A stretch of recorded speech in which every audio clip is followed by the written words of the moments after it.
तो काले આપણે વાત કરી એમ બાહ્ય જનન અંગોમાં એક જોડ મોન્સ પ્યુબિસ માં શું મુદ્દો યાદ રાખવાનો હતો? મેદપૂર્ણ પેશી, ચરબીની બનેલી તકતી જેવી રચના અને પ્યુબિક વાળ વડે ઘેરાયેલ. મોન્સ પ્યુબિસની અંદરના ભાગે મુખ્ય ભગોષ્ઠ, લેબિયા મેજોરા, બરાબર, ગળીમય રચના લેબિયા મેજોરા, અને લેબિયા મેજોરાની અંદર પણ ગળીમય રચના લેબિયા માઇનોરા. એટલે આપણે એની ડિસ્ક્રિપ્શનની વાત કરી દઈએ.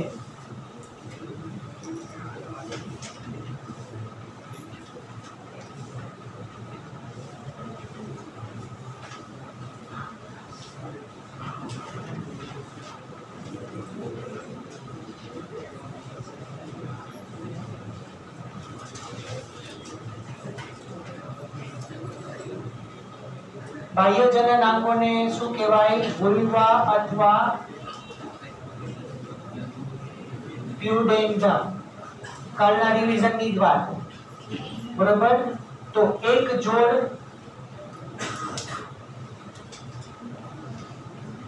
મોન્સ પ્યુબિસ, ગુજરાતીમાં પણ આ જ, બરાબર. ચરબી ધરાવતી ગાદી જેવી રચના પ્લસ પ્યુબિક વાળ વડે ઘેરાય.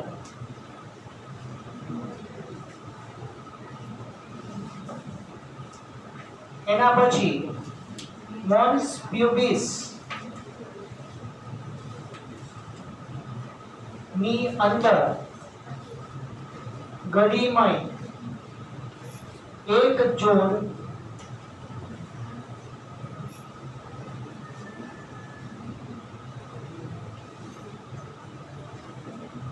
મુખ્ય ભગોષ્ઠ લેબિયા મેજોરા, અને ત્યાર પછી અંદર ની તરફ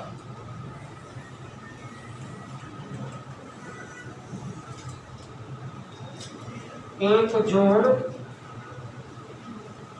ગૌણ ભગોષ્ઠ લેબિયા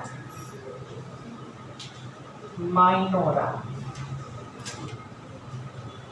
સૌથી અગત્યનું, લેબિયા માઇનોરા તેના જોડાણ સ્થાને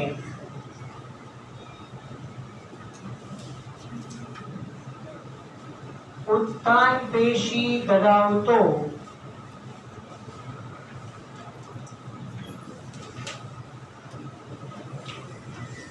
આંગળી જેવો પ્રવળ, એને કહેવાય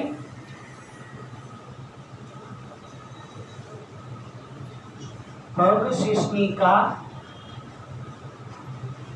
ક્લિટોરિસ. અહીંયા સુધી આપણે જોયું.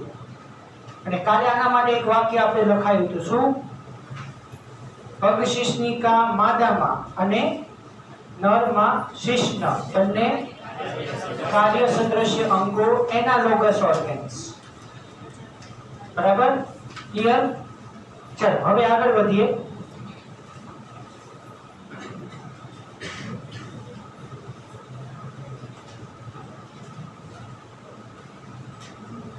યોનિ માર્ગનો મુખ એક કલા દ્વારા ઘણીવાર અંશતઃ આવૃત હોય છે. માદામાં બાહ્ય જનન અંગો 3 માર્કમાં પૂછાય.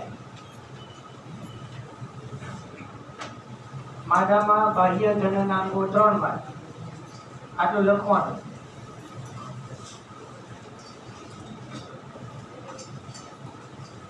સ્તન ગ્રંથિ આવી જાય એમાં. માદામાં બાહ્ય જનનેન્દ્રિયો ત્યાંથી સ્ટાર્ટ કરવાનું, પતે ત્યાં સુધી.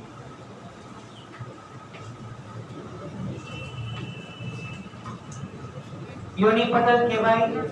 ભગશિશ્નિકા નાની આંગળી જેવી રચના છે જે મૂત્ર માર્ગ ના મુખની ઉપર બે ગૌણ પ્રકોષ્ઠ ના ઉપરી જોડાણ સ્થાને આવેલું છે. એટલે મૂત્રમાર્ગની ઉપરના ભાગમાં અને બંને ગૌણ પ્રકોષ્ઠના જોડાણ સ્થાને. બરાબર. એટલે માદાની અંદર જનનાંગોની રચનામાં સૌથી પહેલા ભગશિશ્નિકા, પછી મૂત્ર જનન દ્વાર, મૂત્ર દ્વાર અને પછી યોનિ માર્ગ. બરાબર. એટલે ભગશિશ્નિકા, મૂત્ર દ્વાર અને યોનિ માર્ગ એને ઘેરીને આવેલી રચના ગૌણ પ્રકોષ્ઠ, એને ઘેરીને આવેલી રચના મુખ્ય પ્રકોષ્ઠ અને સૌથી બહારના ભાગે મોન્સ પ્યુબિસ. આ રીતે માદામાં બાહ્ય જનનાંગોની રચના હોય.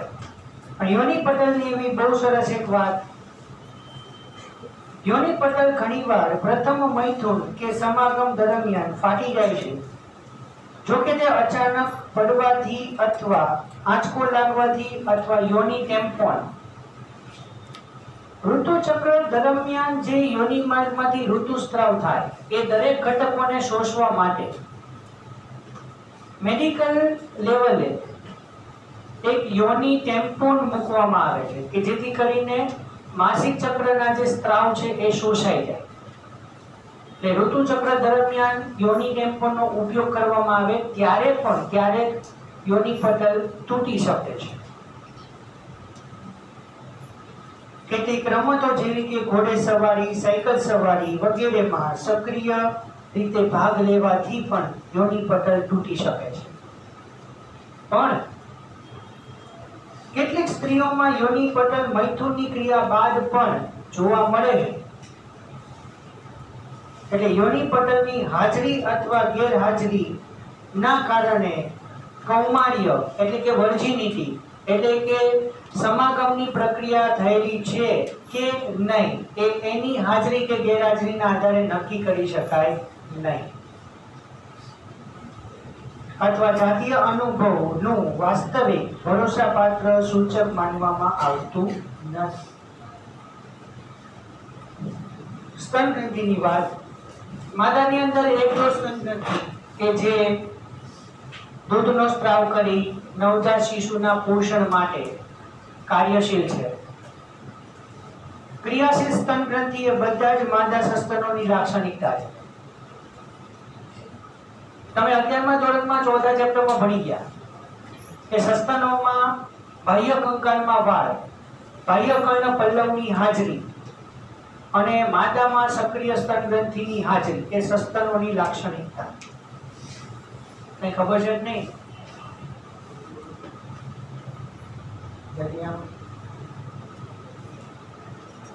સાંભળ્યું છે ને?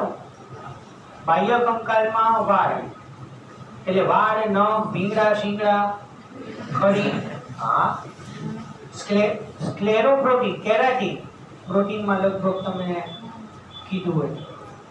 વાળ, નખ, શીંગડા, ભીંગડા, ખરી, નહોર આ બધા બાહ્ય કંકાલ છે. બધા શબ્દ સાંભળ્યા છે મેં કીધા.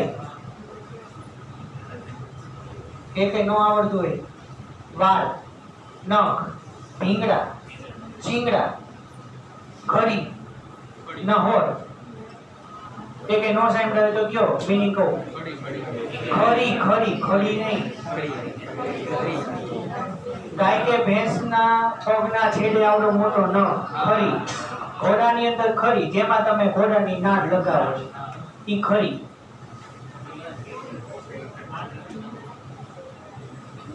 અને નહોર પક્ષીઓની અંદર વળેલા તીક્ષ્ણ નખ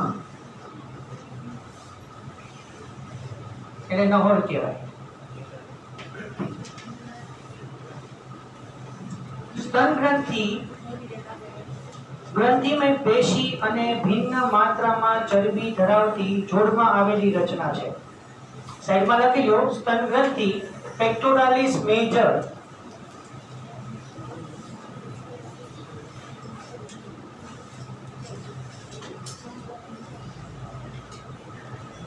સ્તન ગ્રંથિ પુરસ્માં પેક્ટોરાલિસ મેજર સ્નાયુ પર આવેલી રચના છે.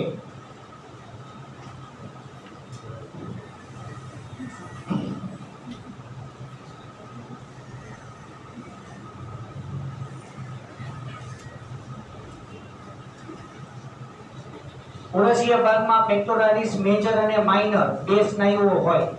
આપણે કેમ ઓલું જો કે તમે ચેપ્ટરમાં નથી કીધું ગ્લુટિયસ મેક્સિમસ ને ગ્લુટિયસ મિનિમસ સાંભળ્યું? સાર્ટોરિયસ લાંબો સ્નાયુ, મોટો સ્નાયુ.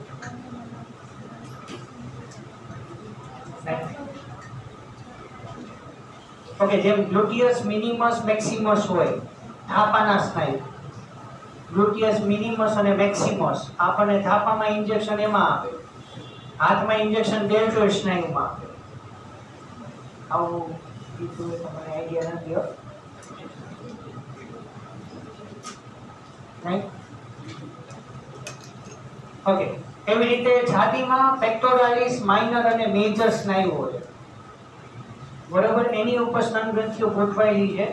એમસીક્યુ, प्रत्येक स्तन की ग्रंथि में पेशी 15 થી 20 स्तन खंडों में वहेंचाયેલી છે કે જે કુપિકાથી ઓળખાતા કોષોના સમૂહ ધરાવે છે.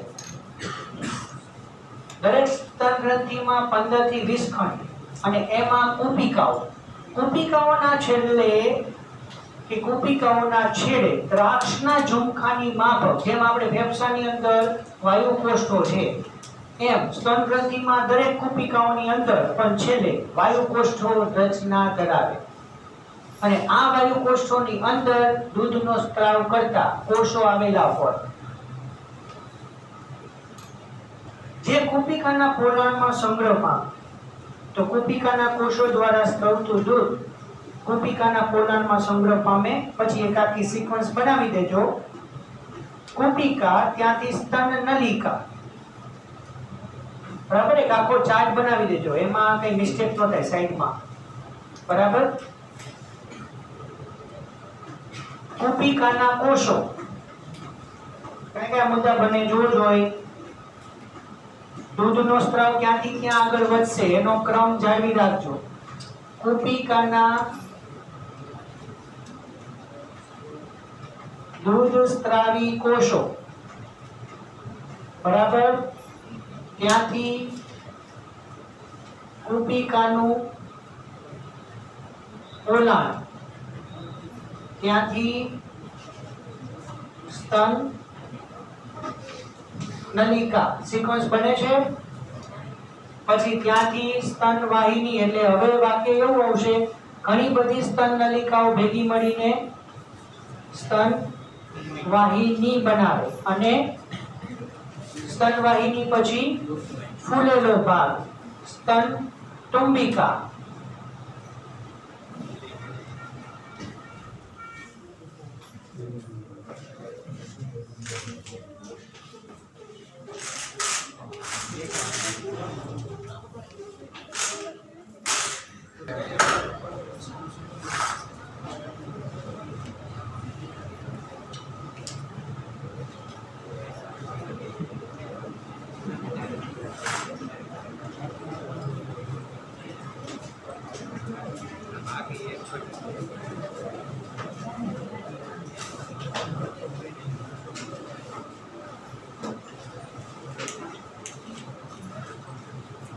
લખાઈ ગયું?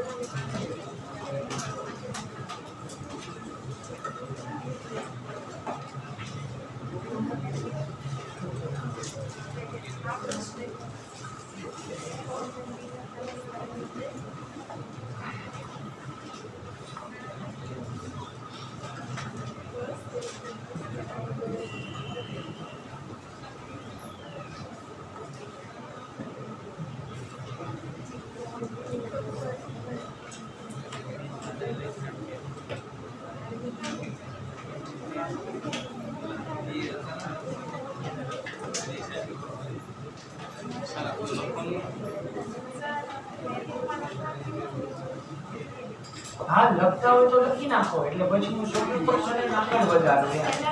તમે ક્યાં નો કીધું એટલે તો ઊભો છે તમે ગોસ નથી ચોપડી જ્યાં લખો અહીંયા આ બધું ચોપડી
કહેલું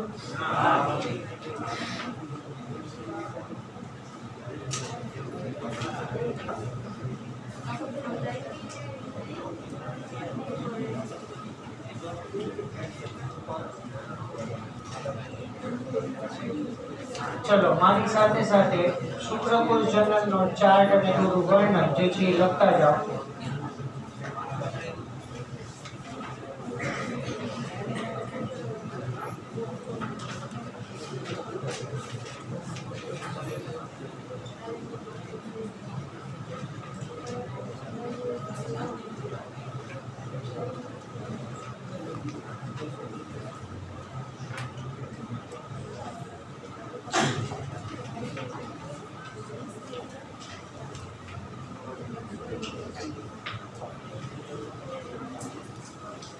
जन्यु जनन गैमेटोजेनेसिस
साथे लखा देजो हाँ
पढ़ी के थोड़ी थोड़ी खबर नहीं था।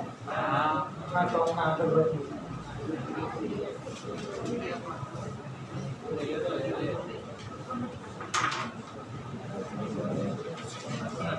लखाई क्यों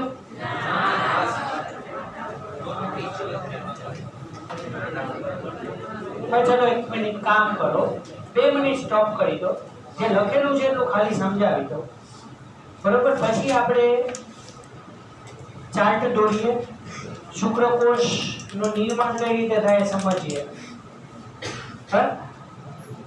જન્યુજનન એને કહેવાય ગેમેટોજેનેસિસ હવે આપણે નર અને માદા પ્રજનન તંત્રની ડિટેલમાં ચર્ચા કરી હવે આપણે શુક્રકોષ કઈ રીતે બને અંડકોષ કઈ રીતે બને એની વાતો કરીએ જન્યુઓના નિર્માણની ઘટનાને ગેમેટોજેનેસિસ કહેવાય તો કોઈ પણ સજીવની અંદર બે પ્રકારના રંગસૂત્રો હોય, દૈહિક રંગસૂત્રો અને લિંગી રંગસૂત્ર. હવે નર અને માદા બંનેની વચ્ચે દૈહિક રંગસૂત્ર સરખા, લિંગી રંગસૂત્ર જુદા જુદા કોઈ પણ.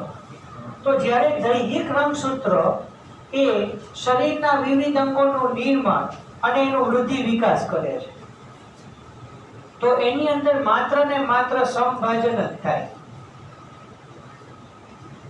આપણા શરીરના જે અંગોના નિર્માણની ઘટના છે એમાં સમભાજન જ થાય.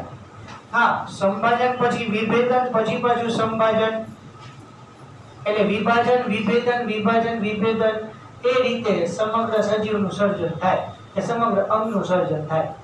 પણ અત્યાર સુધી આપણે 11મા ધોરણના 10મા ચેપ્ટરમાં એવું ભણ્યા કે શરીરમાં વૃદ્ધિ વિકાસ માટે સંભાજનની ઘટના થાય, પણ જન્યુઓના નિર્માણની ટાઈમે અર્ધીકરણની ઘટના થાય. હવે જન્યુઓના નિર્માણ ટાઈમે માત્ર અર્ધીકરણ થાય એવું જરૂરી નથી, એમાં સંભાજન અને અર્ધીકરણ બે ઘટના થશે. એટલે જન્યુઓના નિર્માણની વખતે, જન્યુઓ એટલે બીજું કઈ નહીં પણ શુક્રકોષ ને અંડકોષ, શુક્રકોષ ને અંડકોષના નિર્માણ ટાઈમે આપણે એમ કહીએ કે અર્ધીકરણ થાય, તો એમાં સંભાજન ન થાય એવું જરૂરી નથી. એમાં સંભાજન અને અર્ધીકરણ બે થશે. જો બરોબર, જનન કોષો બે પ્રકારના, શુક્રકોષના નિર્માણની ઘટનાને આપણે ભણી ગયા છીએ આગળ, કે એને શુક્રકોષ જનન અથવા સ્પર્મેટોજેનેસિસ કહેવાય, અને માદામાં અંડકોષના નિર્માણને ઓજીનેસિસ તરીકે ઓળખવામાં. બરોબર, આની વાત આપણે પછી કરીએ.